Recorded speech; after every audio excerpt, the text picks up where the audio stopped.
How to change language on Aegean Airlines. Hello guys, welcome to another tutorial. In this video, you would learn how you can change language on Aegean Airlines. To change language is simple.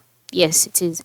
To do this, the first step is to log in into your Aegean Airlines account. Once you've done that, you'll be brought to the page where you can see your Aegean logo by the top left corner. And then you can see other options like destinations, flight details, etc. And then by the time you scroll down, you can see other functions as well.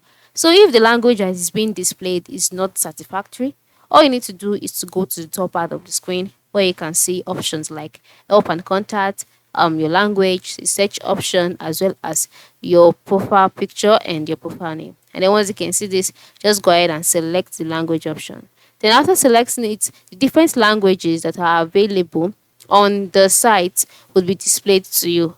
Alright, you can see them all here, and then you can just go ahead and select the one you want. Is it Dutch or Italiano or Francais or whatever?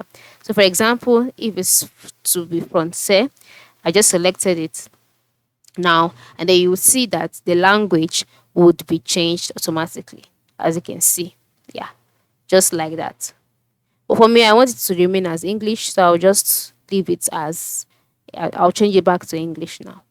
So this is how it works, okay? This is how you can change language on Aegean Airlines. Thanks for watching and have a good day.